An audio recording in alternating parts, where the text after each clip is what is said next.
Welcome back to another edition of the Album Society. This is episode 4, where we talk about Usher's My Way album.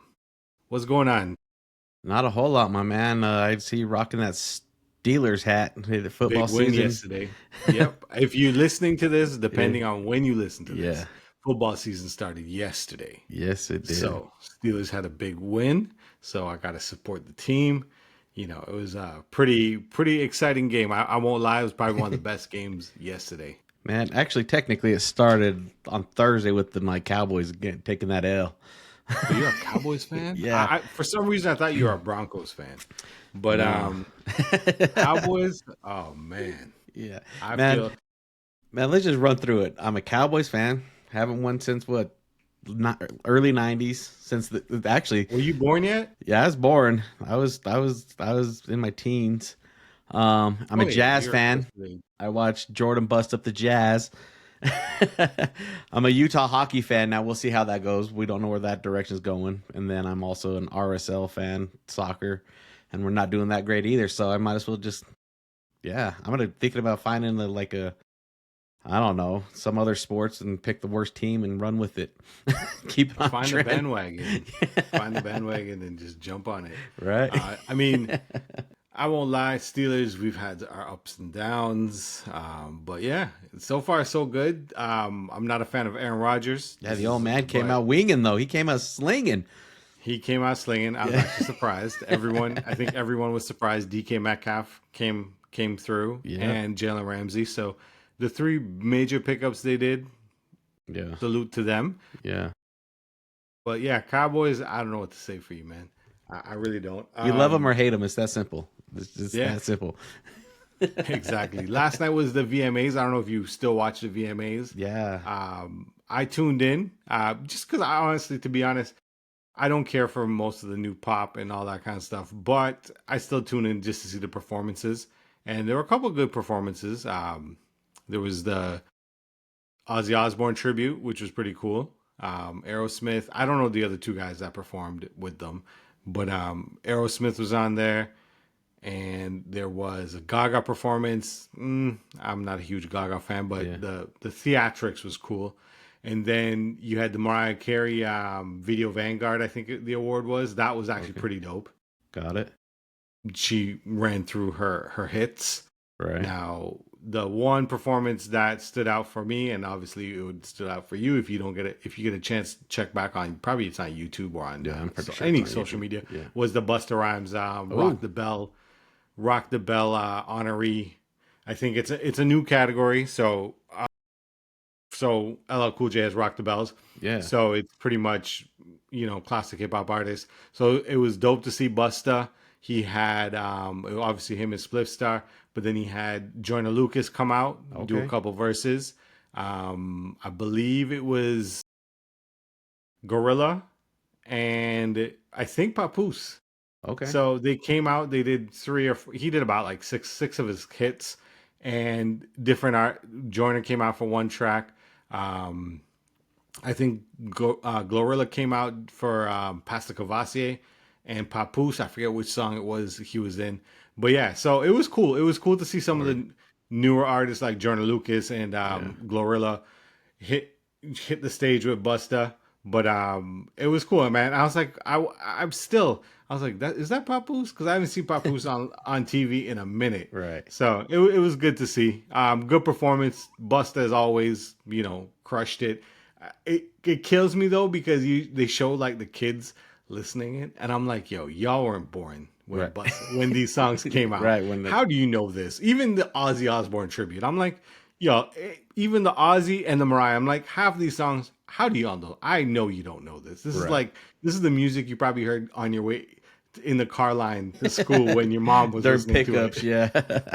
Yeah. I didn't If get a. you didn't pick, Yeah, I didn't get a chance to watch it, but I'm definitely gonna go back and I usually watch the highlights, just real quick. But today was super busy, but got it all. I also seen Kendrick was up for like 10 awards and he only took home one. I didn't even, to be honest, I was kind of flicking in between. So I really only wanted to see the performances. So I didn't Yeah. care about like the awards. So in between the Bills Ravens game, which was actually a really good game, I kept on flicking in between just to kind of see the performances and that. Another decent performance was Jelly Roll and Post Malone. That was Okay. all right. Yeah. But yeah, it's still good to see. I honestly, I still watch the BET Awards, the Hip Hop Awards, because Yeah. I always love the freestyle sets, and then usually, as we're old now and they honor the legends, Right. it's always cool to see like the legendary all these artists giving the awards to or giving their salute, their flowers Yeah. to the classic artists from our era, which Yeah. is kind of crazy because I think when we were growing up, it was probably when you would watch the VMAs, it would be, they're honoring the Rolling Stones Yeah. or like the Beatles or, Yeah. the groups from like the 70s and the 60s and stuff like that, where now it's like, yeah, the 90s was 30 years ago. And Yeah. speaking of almost 30 years ago, Right. we're talking about Usher's My Way album, which was released September 16th, 1997, 28 years ago to the week, to Yeah. almost to the week. Yeah, exactly. And this album, anybody who's listening, like I say, under 35, this is how we used to cruise. You pick up that girl you were trying to, spit game at. You pick up an album, try to, set the mood. It's not like nowadays where you just send them a message and say what's up. This is when we actually had to step and talk to somebody, ask them for their phone number, ask if they want to go do something. We kind of use music to help us Do as you a want to go to the crutch. mall? Yeah, exactly. It was kind of the But music was a crutch for us, kind of. the music was a crutch. I think I mentioned last time, like doing a mixtape was clutch as well. So you make that mixtape and things like that. And this album was mainly produced by Jermaine Dupri and Babyface. Usher was 19 when this dropped, so when you think about it, Usher is not that much older than us, Yeah, and this was just fire. I think probably one of the biggest albums of his career. I think this is what changed because I remember seeing Usher when he was a lot younger, yeah, and I think he went by Usher Raymond from his from very first album, and he was okay. But I think once he went and started working with JD, everything completely changed, and this everything. was, I think, the essential of that '90s Atlanta R&B. Jermaine Dupri at some of his best and Yeah, some of his earlier work too. right, for sure. Not a big album, only 10 tracks. I think total runtime is 40 minutes. So literally, I crushed this during a workout. Yeah, easy, easy listen. You got to go and listen to this if you haven't listened to it from top to bottom. hmm First track, and this is what actually started making me pay a little bit more attention into Usher, was You Make Me Wanna. Classic, classic. Well, I don't think he really knew what the song was gonna do. Right, this coming out. I guess it was a single that they put, and they just made it with the number one song just to start off with the album. This album was just a straight hit right out the gate. hmm It's super super clean. You talk about your first single, but the first track. So if Yeah, you're a casual Usher listener and you bought the album, or you bought the cassette, or you got it off of BMG like myself, yeah, or what was it? It was BMG, and I think there was another one of those music catalog things that yeah. Columbia House. Columbia House. Yeah, That's it. That's it. Yeah. And if you're listening and you don't know what we're talking about, back in the day, you used to have these sheets, and they were like stamps, yeah, and literally you pick out the stamps that you want, whatever albums you want, and you put it on the sheet and you submit it, and you'd get like 7 CDs for like 99 cents. But the catch was you had to buy like 3 CDs over the next year, which yeah. most of us never did. I learned from my high school law teacher because they're like, well, if you do this and they send you CDs and you're under the age of 18, technically they can't come after you because you're underage, and they kind of went along with it. Yep. So that's how I got out of Yeah. buying and paying for those CDs that BMG wanted me to pay for. Right. They lost their asses. Now, You Make Me Wanna was produced by Jermaine Dupri. It was written by JD, Manuel Seal, and Usher. Solid track. Still, anytime I play any throwback R&B or just any R&B set, this is always on the top of my list. Right. Classic. Well, and it hit it reached number two. It never made it to the number one spot, number two, but it also did win a Billboard Music Award. And I believe this was Grammy nominated as well. He didn't win the Grammy for this song, but it was Grammy nominated. And definitely a crossover because it wasn't the typical slower Keith Sweat, Jodeci, Yeah, R. Kelly R&B at the time.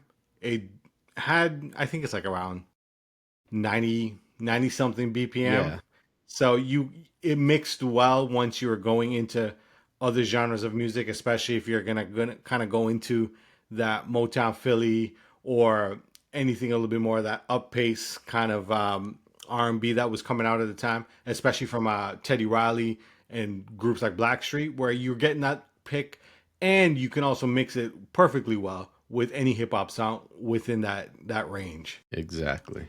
So it definitely had a big crossover, and obviously crossed over into pop.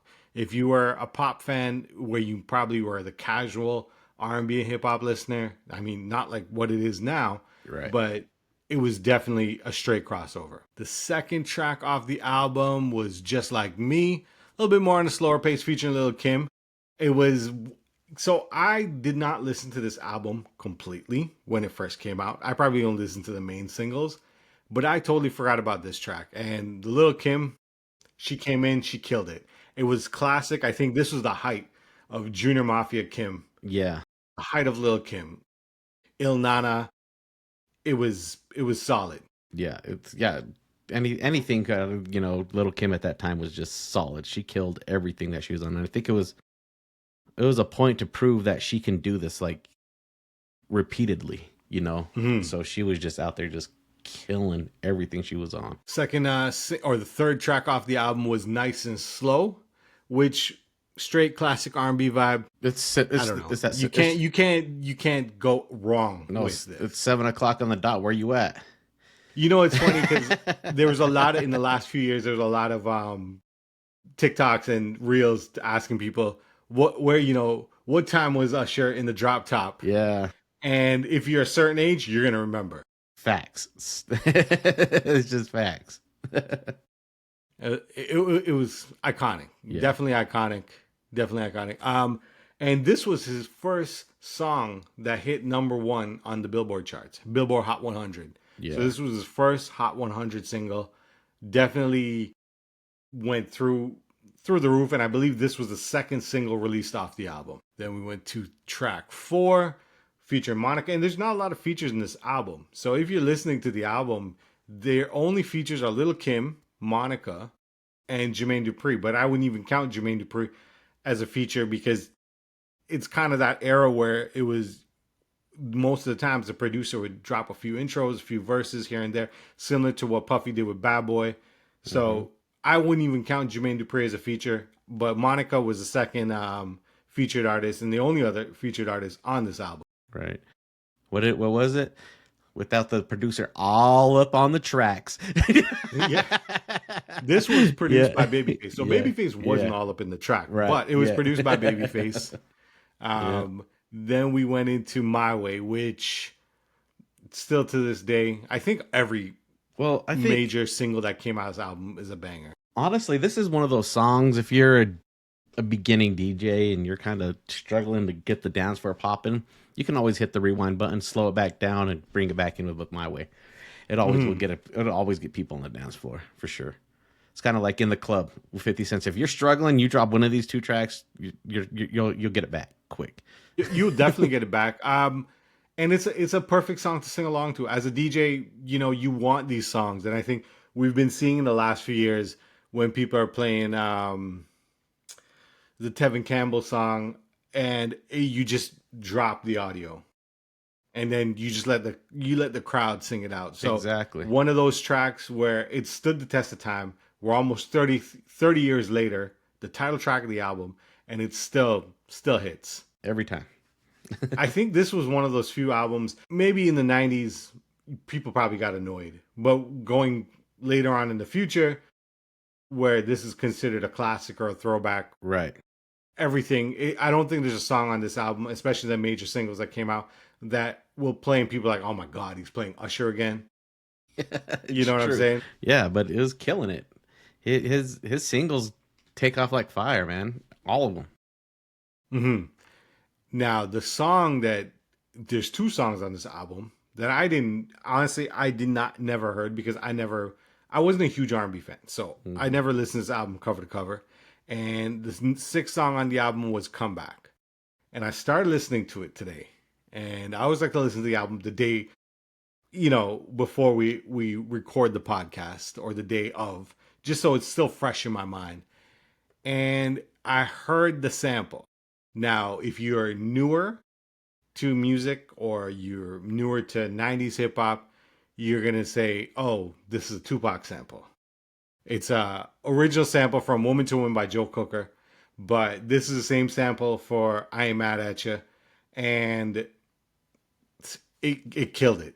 It was a good way to you, and it was a probably no was it no not sorry not I Ain't Mad at You, California Love. California Love came out roughly around the same time. Obviously a faster beat, but the same kind of the original sample that they sampled California Love from was sampled in this song, and it was the perfect way to bring it in because you don't hear the sample at the beginning. You just hear the beat kick in, and then it goes into the sample. So Yeah. shout out to Jermaine Dupri on that one. Yeah. But solid track. I agree 100% with that. I will. Nah, it was kind of.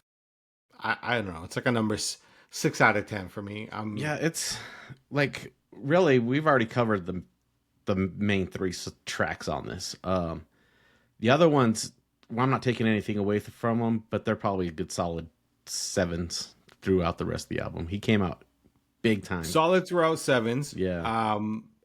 We went to Bedtime, which was written by Babyface, produced by Hmm. Babyface. I believe you probably heard some backing vocals with Babyface in there. Just slow, typical slow Yeah. jam. B Exactly. side on the album. But But standout, but "One Day You'll Be Mine." yeah. When you heard the sample from "Footsteps in the Dark" by the Isley Brothers, which is the same sample probably 4 years before Ice Cube used for "Today Was a Good Day." Today was a good day, yeah. And I like the way Jermaine Dupri brought it in because you got the sample, but you got just the kick beat.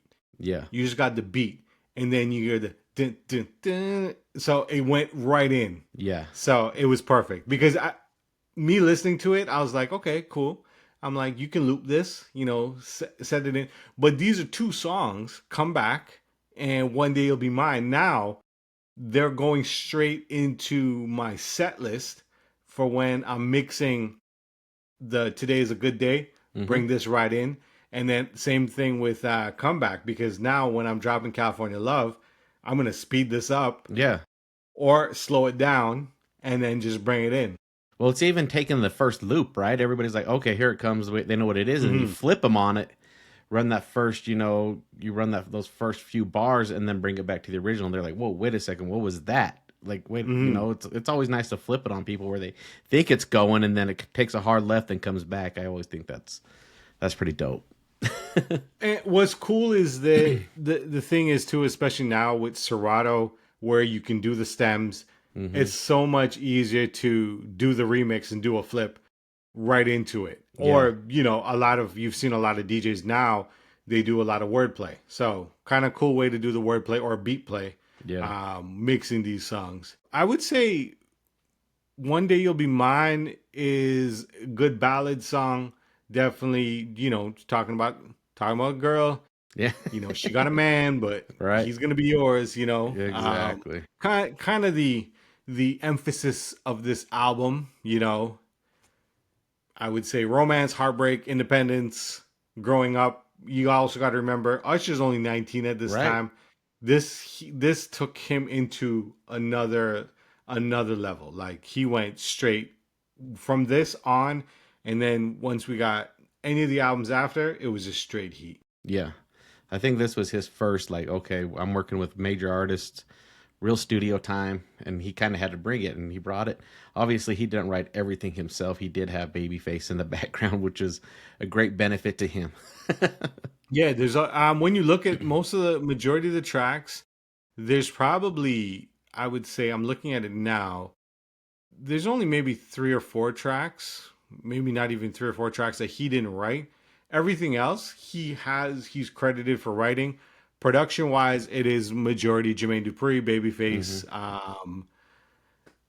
and Doogie Williams and Manuel Seal. So a lot of great production, a lot of that great Atlanta production. I think this was the start of that whole So Def era as well. Um, So Def era for me was the start and the emphasis of getting into that Atlanta vibe, and it, Right. it brought it out. I think around then we had Ghost Town DJs, so we had that little bit of that bass coming in there. Then obviously the Atlanta vibe really started kicking in once we got into like Outkast, Organized Confusion, um, Goody Mob, all of that. So this was kind of an emphasis onto the R&B side of Atlanta. Monica, Brandy, all these R&B artists. Obviously, I don't. Brandy's from Cali, but that whole R&B era started Hmm. throwing off because it went from the different earlier '90s R&B era, where it was more of the Jodeci, Mary J. Blige, more of that boom bap R&B, Yeah. right? Or the really, really slow jams. Yeah. And this went into more of, I guess you would say, more of a hip hop R&B vibe, where a lot of the songs would mix well, and you're not just doing an R&B set. You can drop, speaking from a DJ's point of view, you can drop a couple R&B tracks in the middle of a couple hip hop tracks, and it would blend well. Right. And I just looked it up. I guess it was under LaFace Records, which Yep, was LaFace. Babyface's, Yeah. and he signed TLC, Tony Braxton, Outkast, Pink, Usher, Goody Mob, and Darnell Jones before BMG acquired it all in 1999. So Mm. he was he was doing, LaFace, I always yeah, remember LaFace. It yeah. was LaFace was Babyface and It said um Antonio Reed. Antonio Herrera. Oh, Antonio Reed, yes. Yes, yeah, Yeah, it was both of them. But yeah, yeah, LaFace, I always remember seeing on the back of the albums, the yeah, records, always like LaFace records. And yeah, Babyface killed it. Even in the middle of doing all this, in that time frame, Babyface was dropping hits too. yeah. Dude, I'm looking at their list, dude. We're talking like he had Tony Braxton, Sierra, Goody Mob, Darnell Jones, Tony Rich, Pink, TLC, Ti. Tony Rich Project, I remember him. Yeah, Usher, Youngbloods, uh, Society of Soul, Outcast. He had everybody that was pretty much south Hmm. of And St. I Louis. would assume he probably did a collaboration in the sense with they were LaFace, but also there's some of it that had to be related to Yeah, So Def because a lot of those exactly. artists did Yeah, work with JD and the whole So Def label. And the yeah, So Def was like the I mean, essentially the ATL version of what we would think of NY for Bad Boy or hmm, Death Row for Cali for the yeah, West Coast. yeah, definitely. Yeah, So Def was putting everybody out with something, right? Like you said, it's Puff Daddy East Coast, Death Row's West Coast, So Def was the South, Atlanta, So Hmm. he was just doing it. It's crazy when you start going through So Def's catalog on how many artists has worked with him. It's kind of like mind boggling. Like, Yeah.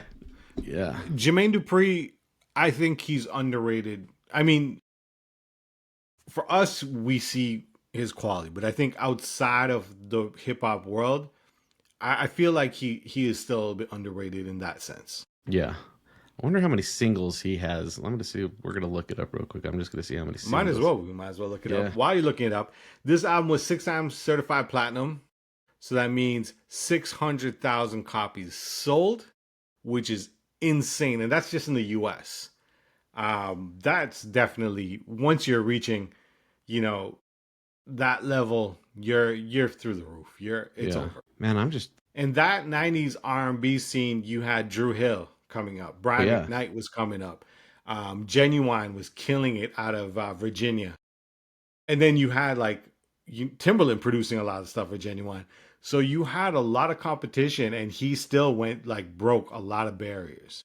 yeah, And then you had Monica, you had Brandy, then you still had Mary J, you had 112, you had Total.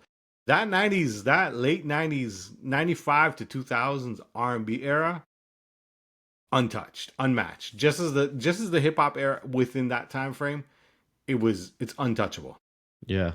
Well, I'm just looking at I can't find exactly how many number one tracks he's produced, but Double XL has put out his top 25 greatest hits. And dude, the list is just ridiculous. You got Crisscross, Escape, The Brat, obviously we got Usher. He's done Bow Wow, Nelly, Mariah Carey, like the list goes on. UGK, Monica, like you said. It's just MC Light. Like it wasn't one genre either. That's what's crazy. It was from soft kickback R&B to straight raw dirty UGK rap.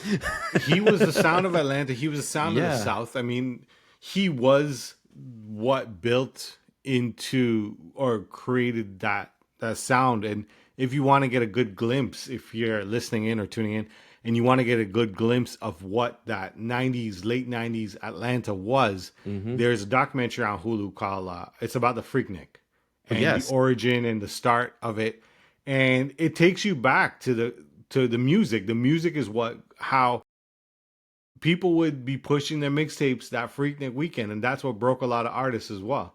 And the interviews were absolutely amazing. Just seeing the footage of what the '90s in Atlanta looked like. Yeah. Wow. Well, I watched that, and what that came down to is that Atlanta was known as kind of a college town, right? So everybody would go home. Well, the people that didn't have the option to go home, they were like, "Well, what are we going to do on summer break?" So then that's when they produced that event, and then that's when that event got wild because it grew every year. I think the first year they only had like 50 people. Yeah, because Yeah, from what I remember in the documentary is that a lot of it was them just like it was just like a park yeah, park vibe. yeah, exactly. And it just grew. It was through the universities. So I believe within the Atlanta area, there's Howard or there's Clark. Um, I can't remember what else is there. There's a lot of HBCUs within that area, within that one concentrated area. So it was kind of an event for the college kids, Yeah, yep. And then and it it went went beyond. it went wild, and now you have people, hip hop artists doing shows at it and just wilding out. When you get too short there from Oakland to go party at your spot, man, you've done it. And then they shut it down.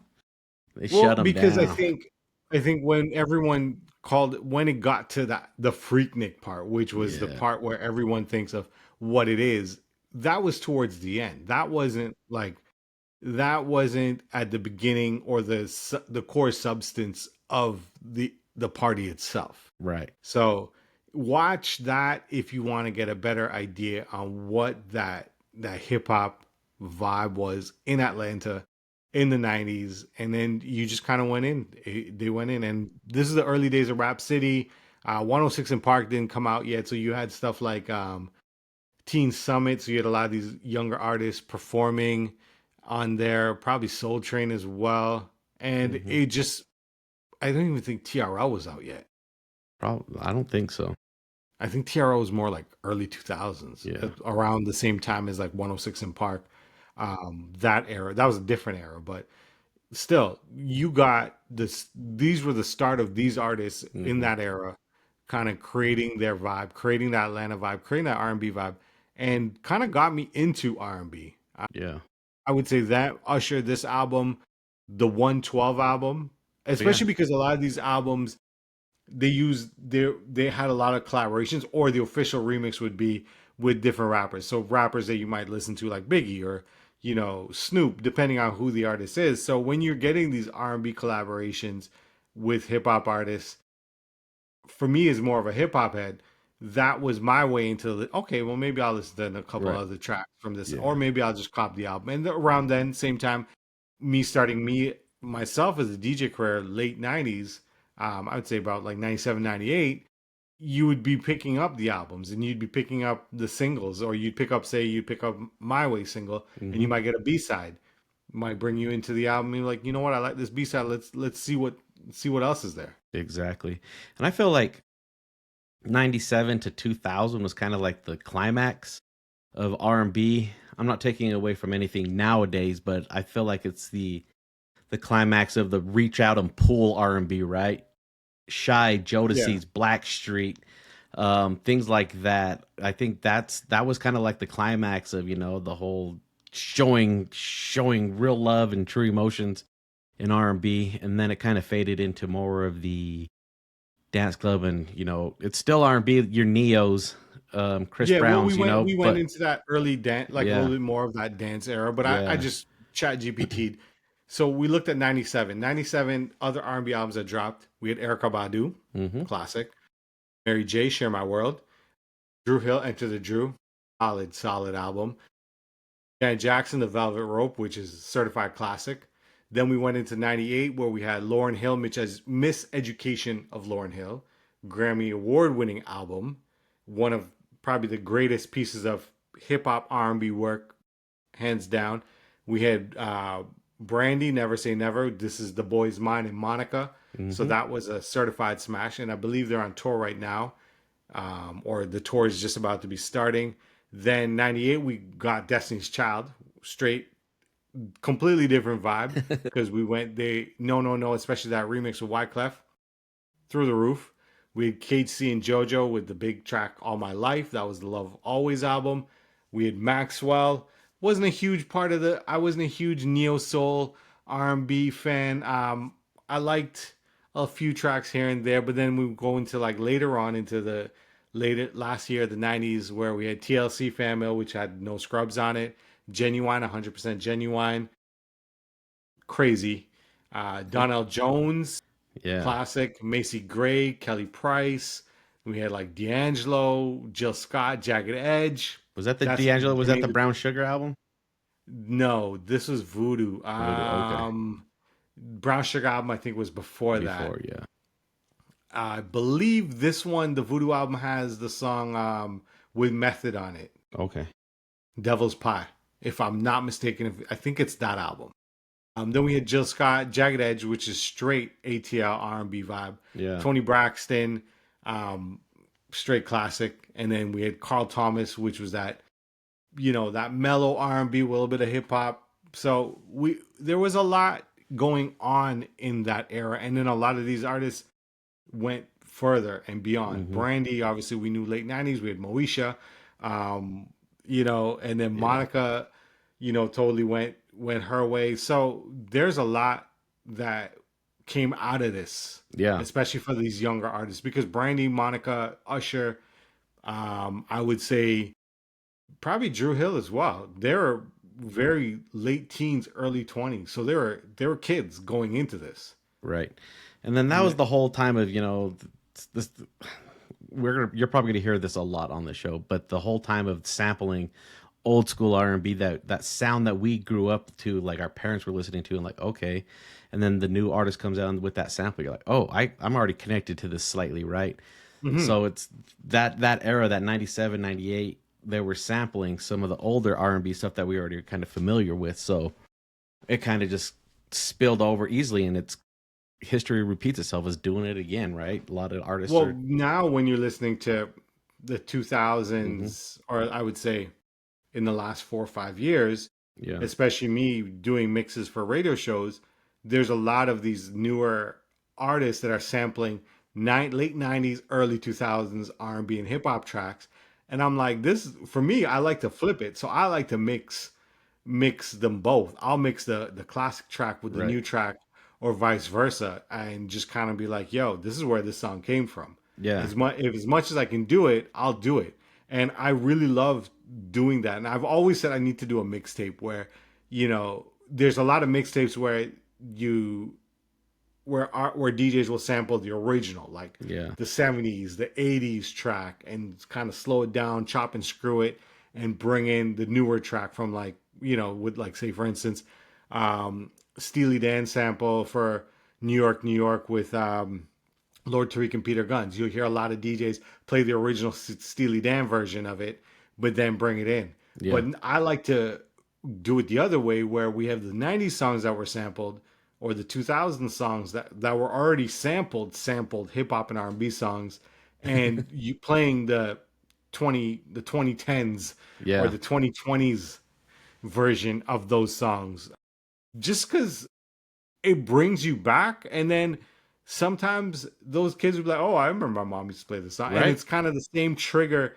in their brain because they might have heard a sample. Like, for instance, Doechii had one of her singles. It was almost a sample of Junior Mafia when you hear the beat, and it was kind of like, you know, if you're a kid growing up, you might have heard your mom or dad or your uncle play some Junior Mafia, or you might be at a barbecue or a family party, and you're gonna hear these old samples or these old songs, and it take, oh, I know this, or it sounds familiar, it has a familiar feel to it. Yeah. Um, there was a track, I think it's Sweetie, that came out recently. Sweetie or Lotto, one of them, but they sampled a Young Buck track.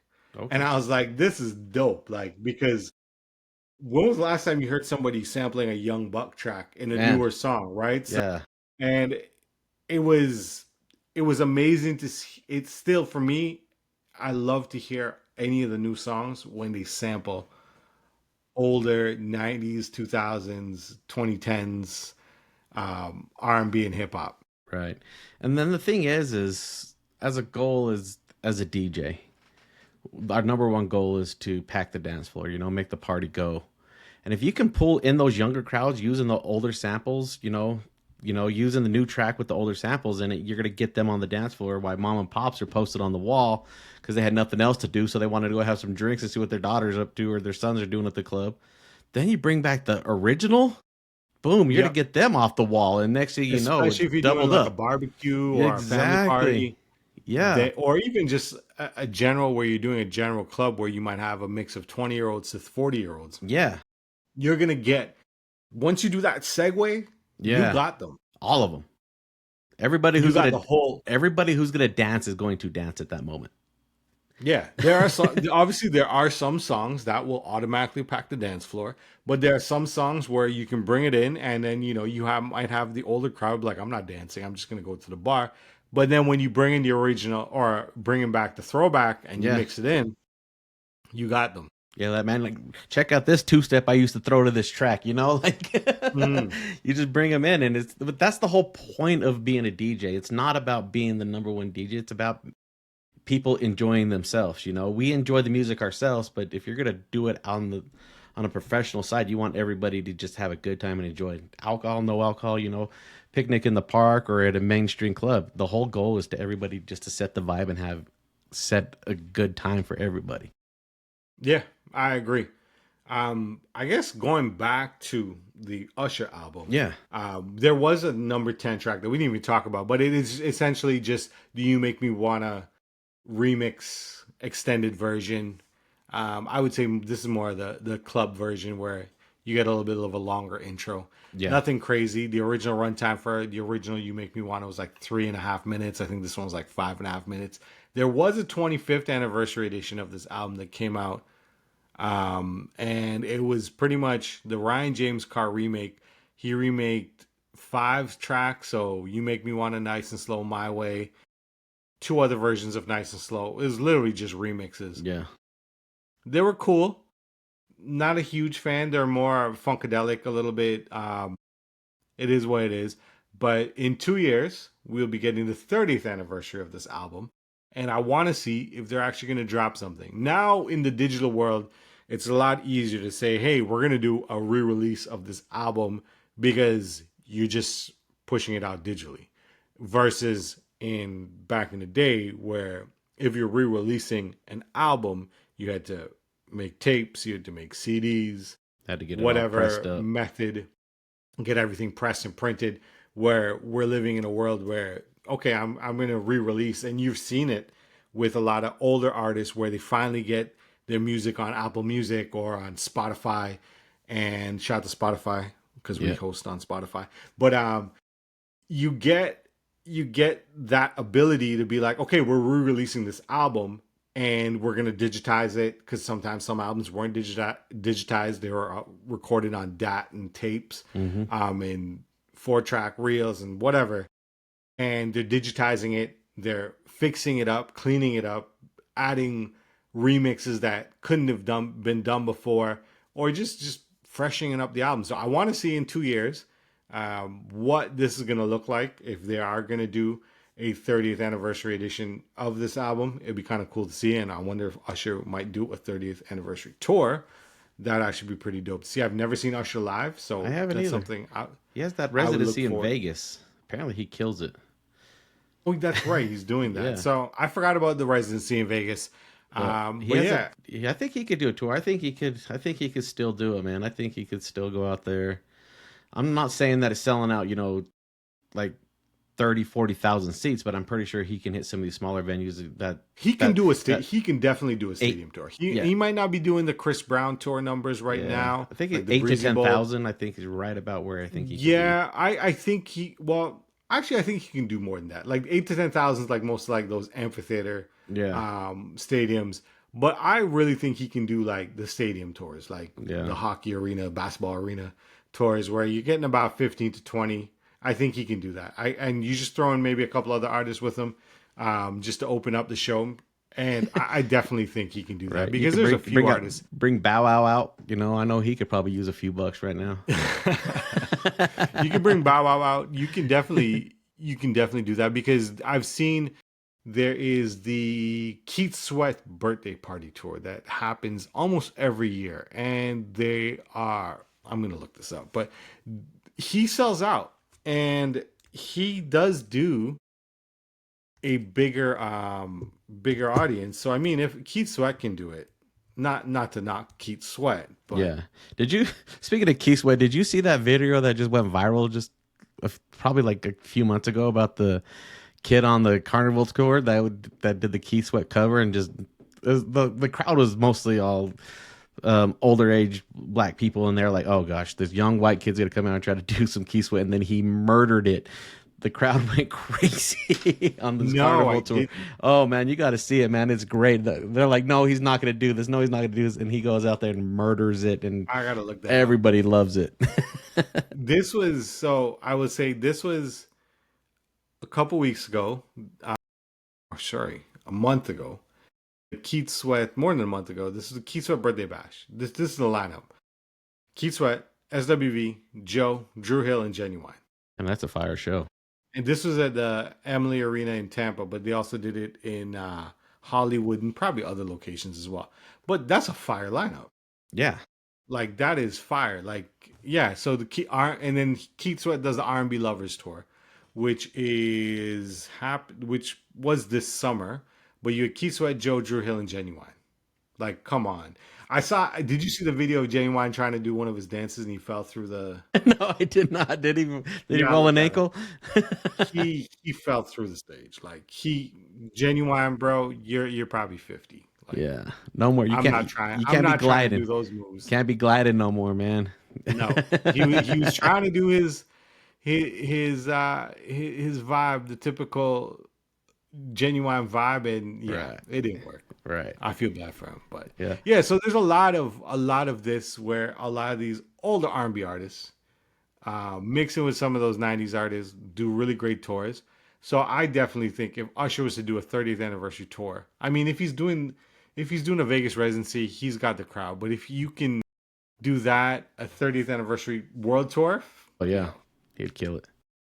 he would kill it. Because Yeah. you remember when you think about Usher, then you have to think about His the new, 2000s yeah, the Usher. 2000s Usher. Jeez, mashing it. I remember I went to the record shop and it was a new album.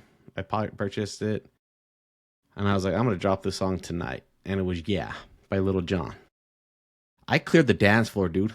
Everybody's like, what is this? The dance Yep. floor dumped. I lost everybody. I was like, are you kidding me? This song is a banger. And you guys all left.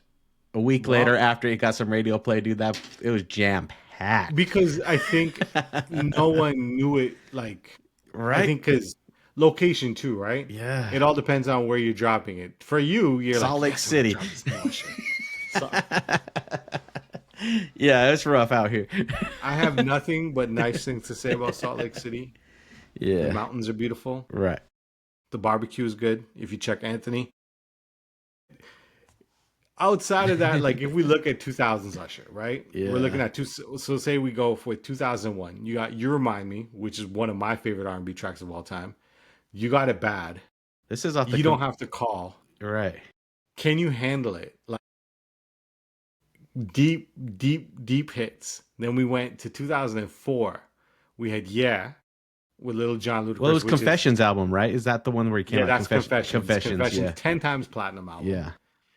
You had "Burn," Confessions Part Two, Caught Up, which is a straight club hit, and then there was Superstar. Then we went into 2008, and you got Love in the Club. Like, bro, Love in the Club. That's a hit. Like with Jeezy, that was a Yeah. hit. Was it Um, same time? Was that trading. Lovers and Friends? Little John and Ludacris? Or was that Was that? I that can't was off the remember. Crunk No, Lovers album? and Friends was 2000. Was from the Confessions album. Okay. Then you had Trading Places, Moving Mountains, Before I Met You. 2004 was My Boo with Alicia Keys, Lovers and Friends, Lil Jon, East Side Boys, Usher, Ludacris, iconic track. And then we had Same Girl, which is a smash, Yeah. with R. Kelly in 2007. So you had, He like, I he would say the murdered 2000s he is, murdered the 2000s. there was no one else. No one else could touch him. I think No. Chris Brown started to creep up. He was like mid to late 2000s, but that was early Chris Brown. I think 2010s to now, I would say that's a Chris Brown era. But Usher from 97, from I would say 97 he was big. But from 2000 to 2001 to the end of 2020, like to the end of the Yeah. 2010s, nobody could touch Usher. Man. No one. You'd slip on the dance floor with how much sweat was going on because he was just killing it from track to track, man. Murdering it. You had a lot of, and then you had a lot of collabs, right? Mm-hmm. So Usher was definitely probably the sought after R&B artist to collab with. Yeah. So shout out to Usher. Yep. Shout out to just that whole So Def era, that whole ATL era, and I think that era too. When we talk about the 2000s, that was the takeover. That was the Atlanta takeover. Houston's got it popping as well, but Atlanta like ran it. Like when you talk about 2000s hip hop, Outkast, Ludacris. And I'm talking, this is when they went mainstream. If you're a hip hop head, you're going to be like, oh, well, late 90s Dungeon Family, we know that. But to the non hip hop head, that 2000s when Usher or where Outkast kind of went a little bit more mainstream, Ludacris went a little bit more mainstream. That's the emphasis. Lil Jon, there wasn't a song that you didn't hear, yeah, Right. on, right? His You story is know crazy. what? We got to cover his story one day. We definitely do. So I mean, we'll talk about artists as well, Mm-hmm. outside of just their albums. But I know we have a revolving list Yes. of song or albums we're going to talk about, and we kind of had a set list, and we always want to change it up too because we also want to talk about newer music. You might get like a 20-year-old talking, being like, what are these unks talking about? Like, I wasn't even born in Right. 97. Yeah. This is like the equivalent to like me hearing a podcast in the 90s where someone's talking about a Led Zeppelin album or a Right. Beatles or not Lenny Kravitz, a Jimi Hendrix album where I'm like, what? I Yeah. don't want to hear about this. Right. Right. So we are going to talk about a little bit newer stuff. So if you want to hit us with, what do you want to do for our next show? Well, I I got hit you the with a couple fairly newer, and I know yeah. you hit me with a couple fairly newer as well. Yeah, so I just add him to the wheel. I don't know if you want to bring the wheel back, kind of like Well, you add. can run the wheel on your end. We Yeah. can't see Yeah, it, but I can run the but you wheel right can now run. because I added them. I added Run the Jewels, RT4, RTJ4, I should say, sorry. You added J. Cole, Forest Hills Drive. I added Vince Staple, Dark Times album. And then you'd wanted to go with J. Cole, GNC. Not J. Cole. Or, I mean, Kendrick, Kendrick. Yeah, that's Gen right. X. Kendrick. Yeah, that's my bad.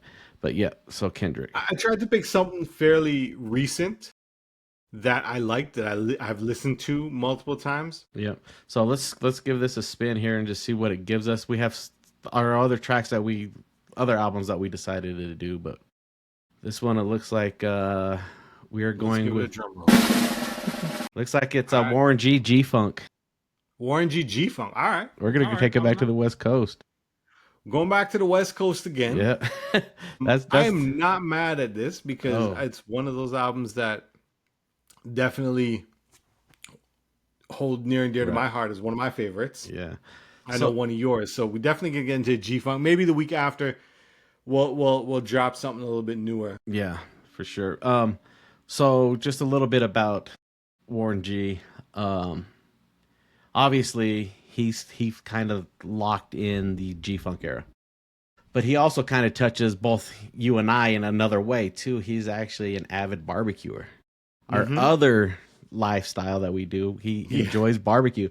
Only if we could land this man for an interview would be dope. Could talk about music and barbecue. That would be dope. We're putting it out there. Warren Yeah, G, you know, we need some dry rubs as well. yeah, And as well, a little guest segment talking about barbecue, talking about, yeah, you know, music. That'd be the yeah. ultimate. That would So, be and ultimate. if you guys didn't know, Anthony runs the Pitmasters podcast, where you can search it on your favorite podcasting platform or on YouTube. And you can just search me, DJ Train Shot. I'm always in the mix on Sirius XM, Jammin' 945 in Boston, and a few other radio stations. Whenever a radio station hits me up, like, hey, we need a mix, I'm there. Yeah. I still That's like dope. to. That's my way of being relevant. I think in this day and age because I'm not in the club as Yeah. I used to be. Because I'm not in the club, I love to just drop a mix here and there. And you can also search DJ Train Shotter Radio on your favorite podcast app where you can get a lot of my mixes as well. And if you didn't know, from the last time to now, we are on Apple Music, we are on iHeartRadio, Amazon Music, YouTube, and of course, we're hosted by Spotify. Yes, sir. And And look out for new episodes. We're going to try to launch, it's a bi weekly podcast, but we're going to try to launch at least a new episode every other Friday. that's the plan. That's the plan. We try to drop a new episode every other Friday. Yes, sir. It's cool. All And right. then yeah, follow us on social media at the Album Society POD, TikTok, Instagram, and just search the Album Society on your favorite podcast platform and you can find us there. If you want to see the video, you can see the video version of the podcast on YouTube and on Spotify. If you're in the Spotify app, you have the option to watch the video or listen to the audio. But all the other social platforms, you can just listen to the audio. Yep. And then make sure you comment on those YouTube links, and then also you can leave us a review on Apple. That's right. So please leave a review. Actually, you can leave a review as well on Spotify, I believe, or you can leave comments on Spotify. So let us know what you want to hear. We might do some polls in Spotify as well, depending if you're listening to it on Spotify. But yeah, so thank you very much for tuning in. So the next, not this week, well, whenever you hear us next, the next review episode, this is episode 4. So episode 5, we're going to be talking about Warren G, his album, the influence on the G Funk era, and my favorite track, Regulate. Up. Mount up, regulators, mount up, of Yeah. course. Till next time, stay safe, stay blessed. Peace out. Peace.